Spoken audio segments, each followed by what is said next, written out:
Katanya, kalau kalian menjadi kaya, maka setengah masalahmu sudah berhasil diselesaikan oleh uang. Tapi ya, gak begitu juga kata Lebagong. Makin banyak uang, maka makin banyak juga masalah yang datang di hidupmu. Karena semakin tinggi pohon, maka semakin kencang juga angin yang menerpanya. Beberapa orang bahkan tak sanggup menghadapi masalah-masalah itu, dan memilih pelarian-pelarian yang kian menjerumuskan mereka ke dalam jurang kegelapan. Tapi tak jarang juga ada yang berhasil bangkit dan menjadi pribadi yang lebih baik setelahnya. Dan salah satu orang itu ada di film ini. Kekayaan keluarganya sudah tidak perlu diragukan lagi. Tapi hidupnya akhir-akhir ini diterpa banyak sekali masalah dan membuatnya mencari jalan lain. Penasaran? Jadi begini ceritanya.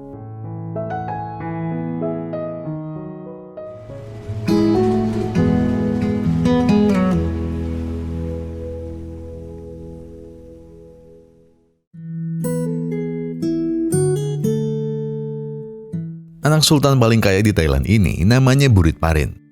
Iya, namanya juga anak sultan. Pusing dikit langsung minggat sesuka hati mau kemana. Parin pusing dengan bisnisnya yang selalu saja gagal. Dan ditambah lagi masalahnya di rumah yang ada-ada aja.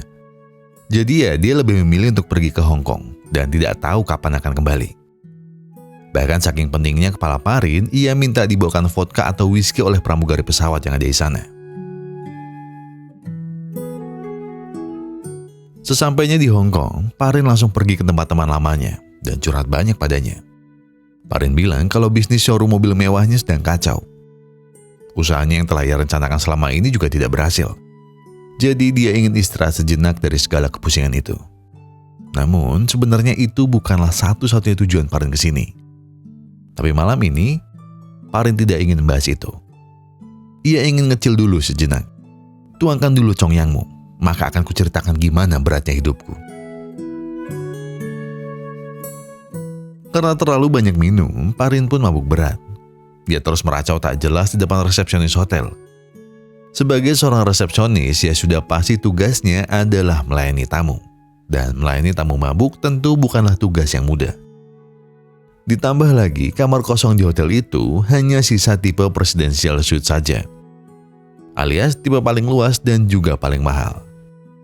Tapi apakah itu masalah bagi Parin? Ya tentu saja tidak. Hi, Riz. Here.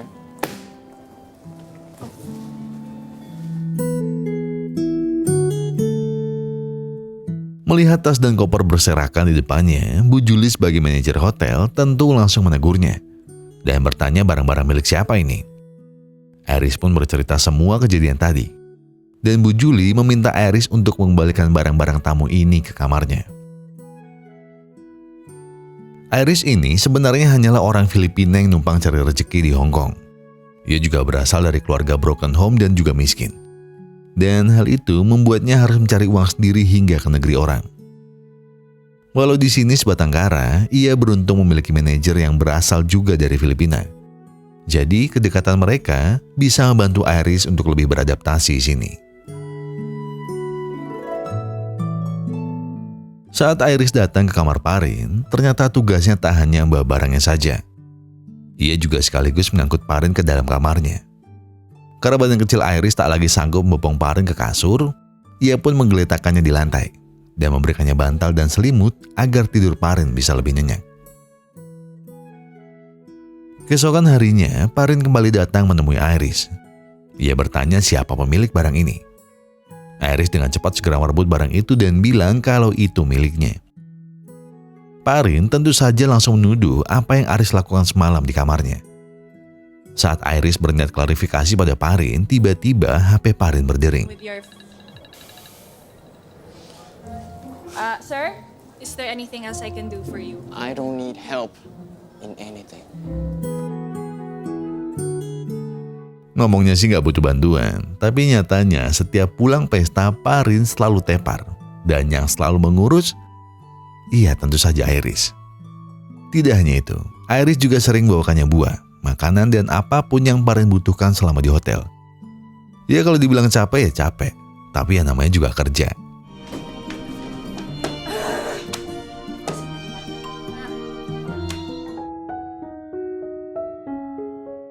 Setelah berhari-hari menjalani rutinitas yang sama, hari itu ada sesuatu yang agak beda. Iris tiba-tiba ditegur oleh tamu hotel yang lain. Dia bilang kalau tadi ada pria mabuk dan naik ke atas rooftop dan mengepakkan tangannya seperti burung. Iris langsung paham siapa yang tamu itu maksud dan segera naik ke atas rooftop. Sesampainya di sana, Iris panik melihat Parin yang sepertinya akan mengakhiri hidupnya sendiri. Dan sebelum terjadi hal-hal yang tidak diinginkan, Iris pun segera bertindak.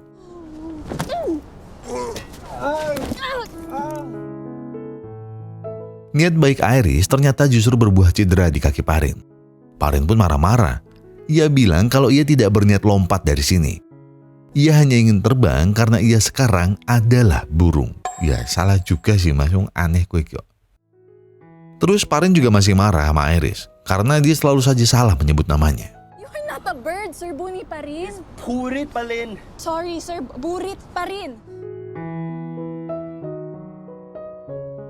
Beruntungnya, setelah dilakukan pemeriksaan oleh dokter, kaki Parin hanya mengalami cedera ringan dan akan segera sembuh dalam 3-5 hari.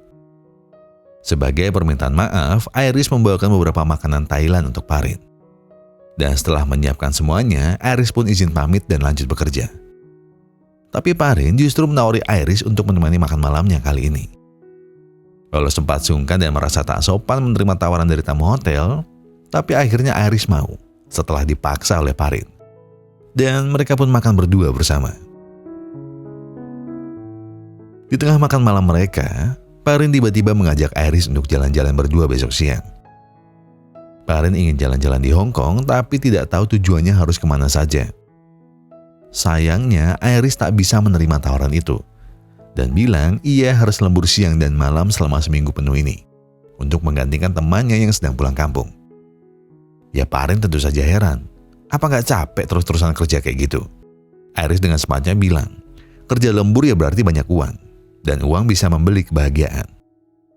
Jelas Paris tidak setuju dengan itu. Ia bilang uang tidak bisa membeli kebahagiaan. Namun karena hal ini, keduanya terus berdebat tentang masalah itu. Hingga Parin lelah dan memilih untuk melanjutkan makan malamnya saja. Seusai makan malam, tiba-tiba Bu Julie memanggil Iris ke ruangannya. Beliau bilang, kalau Iris harus menemani Parin kemanapun ia mau besok. Itu semua Bu Julie lakukan karena ia baru dapat telepon laporan dari Pak Parin. Kalau Iris menolak tawaran itu, maka ia akan menuntut Iris karena telah membuatnya cedera. Dan juga karena Iris yang selalu salah menyebut namanya. Jadi shift siang Iris akan dihapus. Daripada hotelnya harus dituntut oleh Sultan kaya raya seperti Parin. Esok harinya, Iris bawa Parin ke sebuah toko pernak-pernik Thailand. Siapa tahu Parin rindu beberapa barang yang ada di kampung halamannya. Jadi ia sengaja membawanya ke sini. Tapi sayangnya, tak satu pun barang yang berhasil menarik perhatian Parin untuk membelinya. Jalan-jalan mereka siang itu akhirnya ditutup dengan makan di Chinese food langganan Iris. Di tengah makan siang, Parin minta untuk dipanggil Parin saja. Tidak usah pakai sebutan tuan atau tidak usah memakai nama lengkapnya. Karena Iris juga tidak pernah bisa mengeja namanya dengan benar. Iris pun mengiyakan dan hal ini membuat mereka jauh lebih akrab. Dan obrolan mereka juga jauh lebih mengalir dibanding sebelumnya.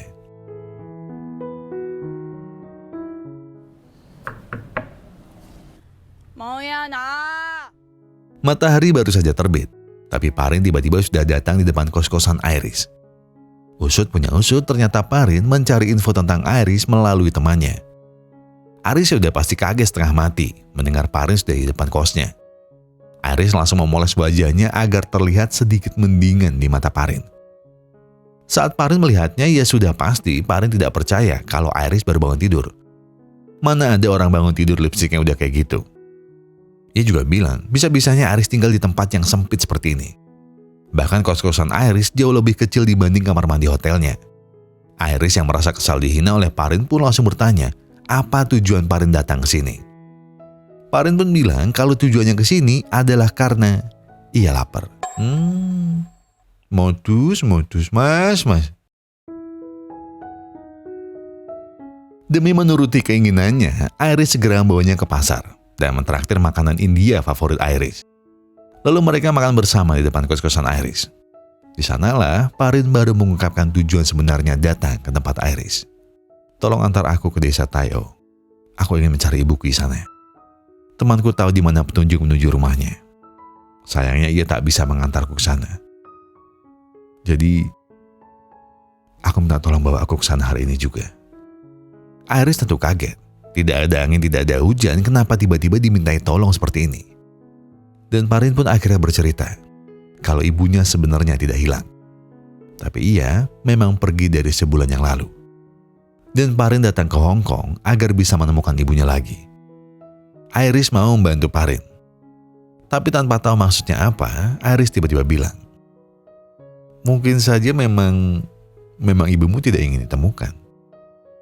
Parin tak paham apa yang Iris maksud. Tapi kalimat itu berhasil membuatnya terus diam dan termenung.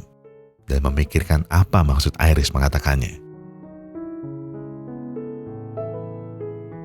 Hari itu juga, Parin dan Iris pergi ke Tayo, sebuah desa nelayan di pinggiran Hong Kong. Berkat petunjuk temannya, Parin berhasil menemukan ibunya yang sedang terlihat memasak. Dan akhirnya, setelah sebulan lamanya, Parin kembali bertemu dengan ibunya. Walau sedikit canggung, ibunya tetap menyambut Parin dengan baik. Parin belum tahu apa yang sebenarnya terjadi di sini. Ia hanya heran kenapa ibunya mau tinggal di rumah kumuh seperti ini dan meninggalkan rumah besar mereka di Thailand sana. Pinche, my love.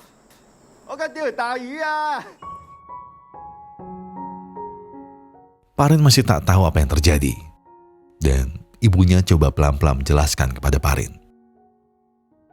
Nah, ibu sudah bahagia sekarang. Jujur ibu tidak menikmati hidup di Thailand bersama ayahmu. Mungkin dulu ibu pernah bahagia. Tapi manusia berubah. Dan begitu juga dengan ibu. Parin langsung menyela ibunya. Dan bertanya kenapa bu? Apa yang salah dengan ayah? Atau ada yang salah denganku? Ibunya kembali melanjutkan. Tidak Nek. Tidak ada yang salah denganmu atau ayahmu. Ini hanya tentang keputusan ibu. Ibu tak pernah mau menikah dengan ayahmu. Tapi kakek nenekmu terus memaksa ibu. Keluarga ayahmu sudah kayak turun-temurun. Jadi kakek nenek merasa kalau ibu menikah dengan ayah akan membuat ibu bahagia selamanya. Tapi ternyata tidak. Tidak, Nak. Karena walau bergelimang uang, itu semua tak berhasil membuat ibu bahagia. Dan pilihan ibu untuk kesini adalah mencari apa arti kebahagiaan itu yang sebenarnya. Di sana memang rumah ayahmu besar, bahkan bisa berkali-kali lipat rumah ibu sekarang. Tapi di sini, ibu jauh lebih bisa merasakan apa itu rumah yang sesungguhnya. Mendengar itu semua, air mata Parin terus menetes. Tapi belum sampai Parin berhasil mencerna semua kalimat ibunya, suami baru ibunya mengajak mereka untuk makan bersama. Dan di sanalah Parin baru bisa memahami apa yang ibunya maksud tadi. Senyum ibunya, tawanya, perasaan bahagianya, itu semua tidak pernah Parin lihat selama di rumah. Bahkan Parin tak pernah melihat itu sepanjang hidupnya. Ibunya benar-benar bahagia. Bahagia dengan pilihan hatinya, dan juga dia semakin yakin dengan kata-katanya. Kalau uang sebanyak apapun tidak akan pernah bisa membeli kebahagiaan. Parin juga sadar, ia tak akan meminta ibunya untuk pulang ke Thailand lagi. Dan tidak akan mengambil segala kebahagiaan ini dari ibunya. Setelah mengetahui bagaimana kondisi ibunya, Parin menikmati senja bersama Iris. Parin bilang sebenarnya ia merasa biasa saja menikmati pemandangan seperti ini. Di Thailand sana Parin sering menikmatinya, di siang hari ataupun malam hari. Tapi memang baru kali ini ia menikmati pemandangan senja. Iris selalu bilang, dalam satu hari ada 24 jam. 23 jam untuk siang hari dan malam hari. Dan 1 jam untuk sunrise dan sunset. Dan 1 jam itulah waktu paling indah dalam satu hari. Sama seperti dalam hidup. Terkadang perubahan kecil seperti ini menentukan makna hidup yang sebenarnya. Parin tersenyum. Ia seakan setuju dengan apa yang Iris ucapkan tadi. Mereka juga mulai merencanakan tempat-tempat lain untuk mereka datangi bersama. dan Peng Chau menjadi tujuan berikutnya. Di sana mereka menghabiskan waktu dan bersenang-senang bersama. Melihat kura-kura, menikmati angin pantai, dan berlagak seperti robot di Disneyland. Mereka juga mampir ke toko pernak-pernik Thailand yang ada di dekat sana. Perhatian Parin tiba-tiba tertuju pada keripik ulat sutra, jajanan khas Thailand, dan segera memborongnya untuk mereka nikmati di pinggir pantai. Tak hanya Parin yang bawa jajanan favoritnya, Iris pun juga membawa makanan favoritnya dari Filipina. Ia membawa adobo, makanan mirip bakpao yang Iris buat sendiri untuk Parin. Parin sangat menikmati adobo buatan Iris. Ia juga bilang kalau ia ingin makan ini setiap hari. Tapi saat Iris diminta untuk makan keripik ulat sutra, Iris menolak karena dia geli melihatnya.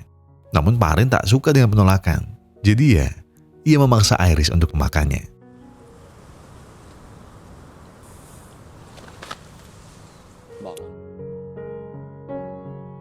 Mereka kini juga semakin dekat.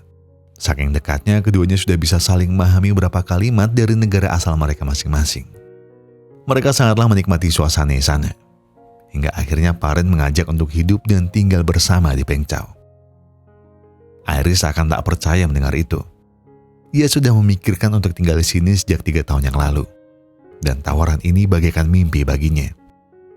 Tapi, Iris juga ingat kalau gajinya sebagai pelayan hotel cuma setara UMR Nganjuk dan takkan mampu untuk tinggal di sini. Urusan uang sudah pasti bukan jadi masalah bagi Parin. Ia akan membayar 60% biaya hidup sini. Sisanya, Parin akan meminjamkan uangnya pada Iris. Tapi tujuan mereka hidup di sini tidak hanya akan diisi dengan senang-senang saja. Mereka akan membuka kafe dengan menu andalan adobo buatan Iris dan Thai tea dengan resep warisan keluarga Parin. Aku juga akan meninggalkan semua kekayaanku, dan aku akan mulai hidup sederhana di sini. Walau sempat tak yakin, tapi Iris akhirnya menerima tawaran itu, dan akan membuka bisnisnya bersama Parin. Sebelum pulang, keduanya mampir sejenak di kuil dekat sana. Mereka melakukan ritual Kauchim untuk meramal bagaimana hidup mereka berdua kelak. Dan hasilnya adalah bisnis bagus, karir bagus, asmara yang masih misterius, dan kesehatan yang kurang bagus. Parin tak percaya dengan ramalan itu dan menganggapnya hanya sebagai hiburan saja selama ini. Tapi saat akan pulang, tiba-tiba Iris mengalami demam tinggi. Parin segera bawanya pulang. Di sana, ia juga merawat Iris dengan penuh ketulusan. Is there anything that you want? Please stay. I won't leave you, okay? Setelah kembali merasa sehat, Iris datang ke kantor Bu Julie untuk pamit mengundurkan diri dari pekerjaannya. Bu Julie tentu saja sedih karena ia sudah menganggap Iris sebagai anaknya sendiri. Tapi Bu Julie juga berpesan, kalau memang ini adalah kesempatan yang baik, maka ambillah. Iris mengangguk dan bilang, kalau ia nanti main ke kota, ia pasti akan ke sini untuk mengunjungi Bu Julie. Vailok, yang artinya kebahagiaan. Itulah nama yang mereka gunakan untuk kafenya nanti. Tiba-tiba, Iris datang bawa pemutar kaset. Ia bercerita kalau ini diberi oleh suami ibumu. Ia waktu itu bercerita kisah mereka berdua di masa lalu dengan penuh senyuman. Dalam kaset ini banyak lagu sedih dalam bahasa Hongkong. Dan karena sekarang ia sudah bahagia, jadi ia tidak lagi butuh kaset-kaset ini. Jadinya, tolong mutarkan lagu ini. Aku akan menunjukkan kemampuanku menyanyi dan menari di depanmu.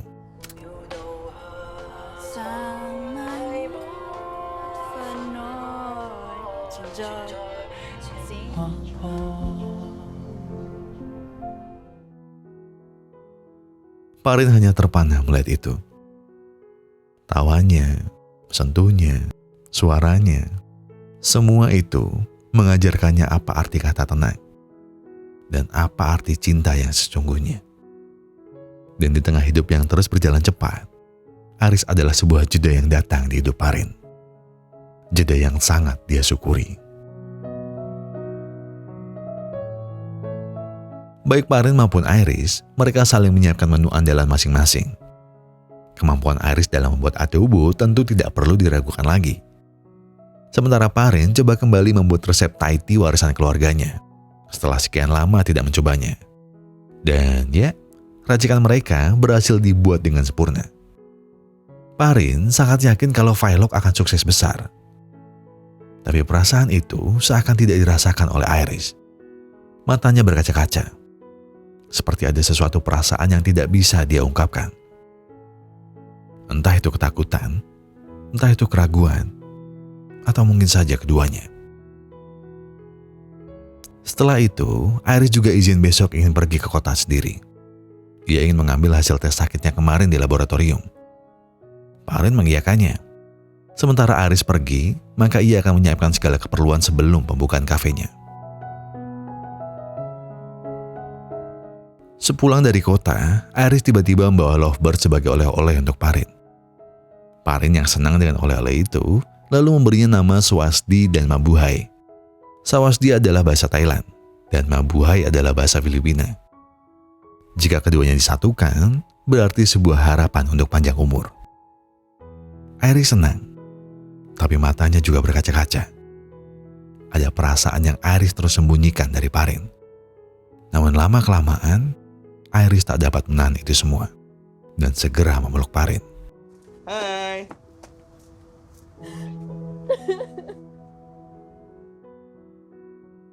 Parin hanya bingung ada apa sebenarnya dengan Iris. Ia merasa jika Iris masih gugup dan belum siap untuk membuka kafenya, maka dari itu Parin menyarankan untuk menunda openingnya. Iris menolak. Ia ingin kafe ini segera dibuka besok. Ia sudah tak sabar menunggu momen-momen ini. Tapi sebelum itu, Parin ingin mengungkapkan sesuatu pada Iris. Ia bilang, kalau hubungan mereka sudah sangat jauh dari kata teman. Jadi ia rasa, inilah waktunya untuk mengungkapkan perasaannya pada Iris. Dan Iris pun menerimanya. I think I have a better idea. We'll take like BFF. Best friend forever. Boyfriend forever.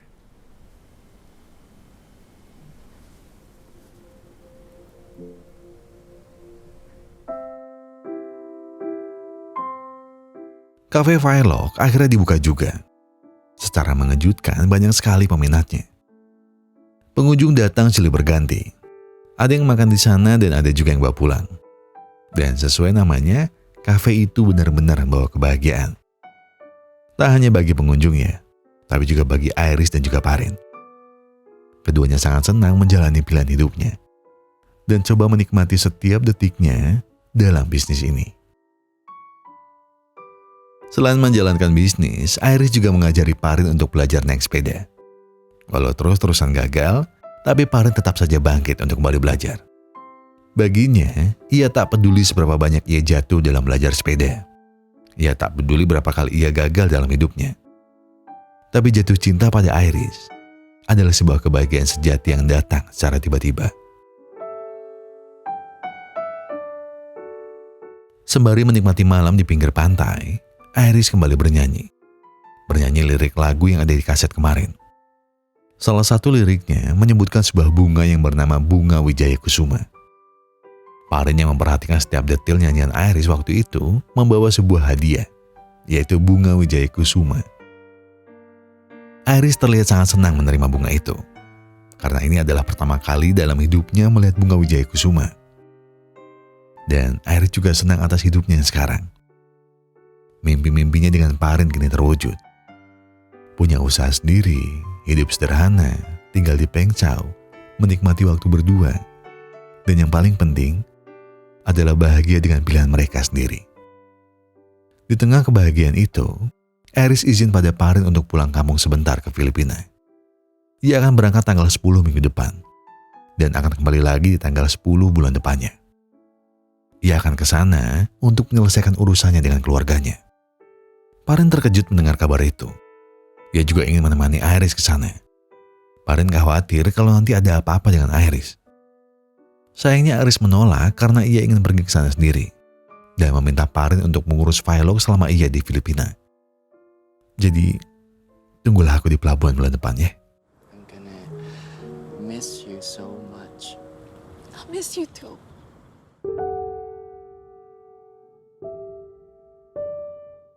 Stok adobo di kafenya sudah mulai habis.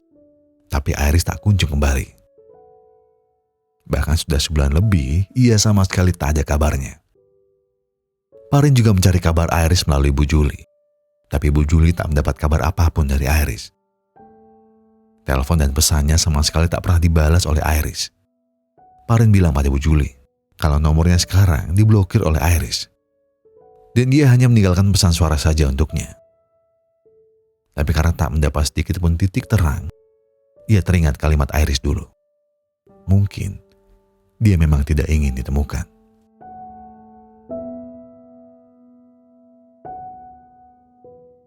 Hari-hari Parin kini tak lagi sama. Vlog juga sudah tutup karena Parin tak bisa lagi membayar sewa. Parin menghabiskan hari-harinya dengan mendengarkan pesan suara yang Iris kirim. Jangan mencariku, jangan menelponku, jangan menungguku. Aku hanya ingin kau bahagia. Jadi carilah kebahagiaan sekalipun itu tanpa aku. Dan selalu ingatlah, cinta kita yang pernah ada dulu.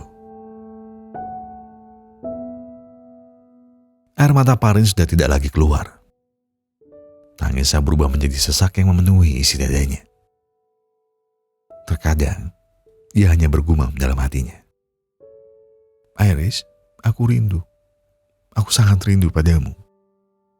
Kau di mana sekarang, Iris?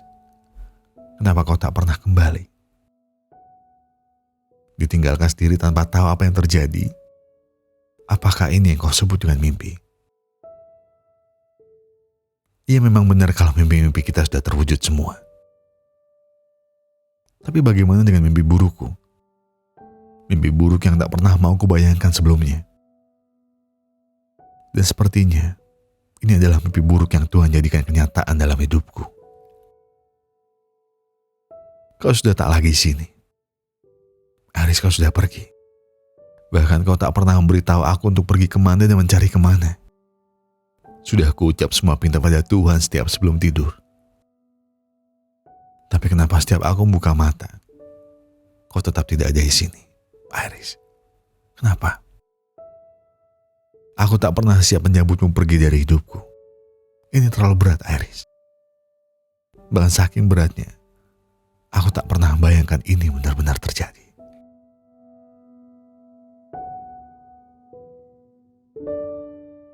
Di tengah segala kegamangan yang menyerang hidupnya, Parin tiba-tiba mendengar suara lovebird yang dulu Iris belikan untuknya.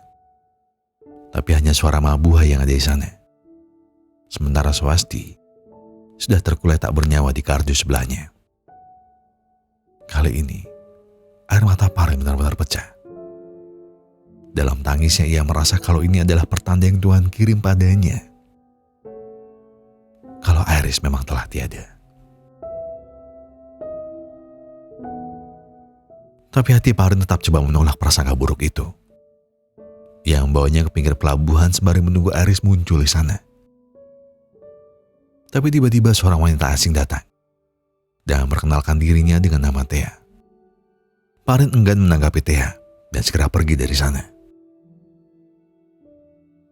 Di lain hari, Parin masih saja terus mendengar segala pesan suara yang pernah Iris kirimkan padanya. Walau tahu itu membuat hatinya sakit, setidaknya itulah satu-satunya cara untuk dirinya mendengarkan suara Iris yang sudah sangat lama tidak ia dengar. Seperti kegiatannya sehari-hari, Parin masih terus menunggu Iris di tepi pelabuhan. Dan lagi-lagi Thea datang untuk menyapanya. Kali ini Parin tak kabur seperti kemarin. Ia duduk untuk mendengar siapa Thea dan apa tujuannya menemuinya. Ternyata Thea adalah adik dari Iris. Thea datang ke sini atas permintaan dari kakaknya. Walau sudah bertahun-tahun tak berkomunikasi karena masalah keluarganya, tapi Iris kembali datang menghubungi Thea lagi. Di tengah pembicaraan itu, Parin bertanya, "Di mana Iris sekarang?" Suara Thea mulai melirik. "Kakak mengidap anafilaksis selama berbulan-bulan. Ia sengaja kembali ke Filipina untuk mengobati sakitnya di sana. Sayangnya semuanya sudah terlambat. Sakitnya sudah semakin parah dan kakak memilih untuk tidak pernah mengobatinya. dan dia ingin menghabiskan sisa waktunya bersamaku. Jadi, ya, kakak sudah meninggal. Ia melakukan ini bukan karena ia tak cinta padamu, tapi justru karena ia sangat cinta padamu. Kakak hanya ingin kau mengingat kalau Kak Iris adalah orang yang kuat, orang yang ceria, orang yang selalu positif dalam segala hal. Kakak juga berpesan, kalau kau adalah hal terbaik yang pernah datang di hidupnya. Bahkan, aku tak pernah melihat senyum kakakku selebar itu saat menceritakan kisahmu dengannya. Paren tercekat. Kiamat seakan datang saat itu juga dalam hidupnya. Tia pun memberikan secari kertas yang berisi nomor HP-nya. Lalu bilang, jika kau sudah merasa lebih baik, hubungi aku. Barangkali jika kau mau, kita bisa ke makam kakak beberapa hari lagi. Kini Paren benar-benar merasa kosong. Terlebih lagi saat pulang, Swasti sudah tidak lagi ada di tempatnya. Ia pergi entah kemana. Segala tangis, segala rasa sedih mengisi seluruh ruang dalam hati Paren. Hidupnya yang sempat terasa sempurna, seketika hilang. Benar-benar kini telah hilang semuanya. Swasti pergi, Mabuhay pergi, ibuku pergi, kau juga kini sudah pergi, Iris. Memang benar kalau rasa bahagia dan hal indah tak pernah bisa bertahan lama. Persis seperti sunset dan sunrise. Persis seperti yang kita nikmati hari itu. Benar kan, Iris?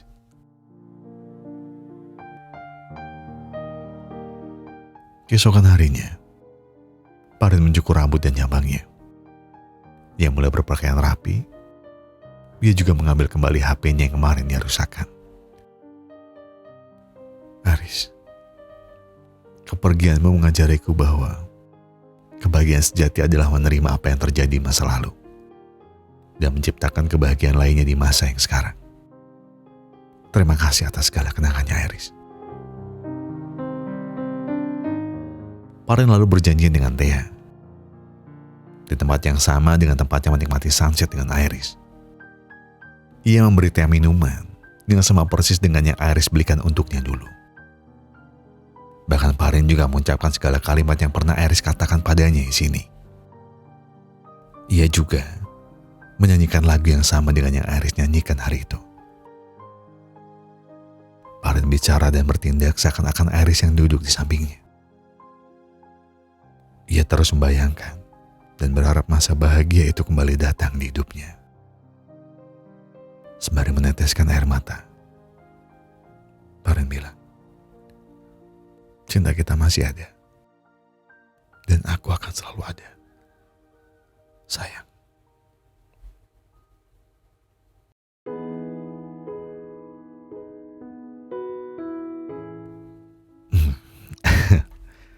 Tidak ada yang abadi di dunia ini. Itulah yang saya rasakan setelah menonton film ini. Ya mulai dari kehilangan kecil, bahkan hingga kehilangan yang lebih besar. Pasti beberapa dari kita sudah pernah merasakannya. Tapi kalau kata Bernadia, hidup harus tetap berjalan kan.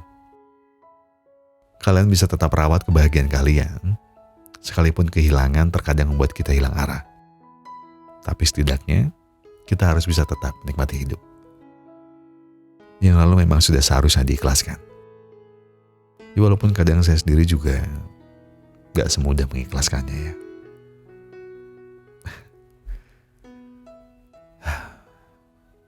Baik-baik ya sayang.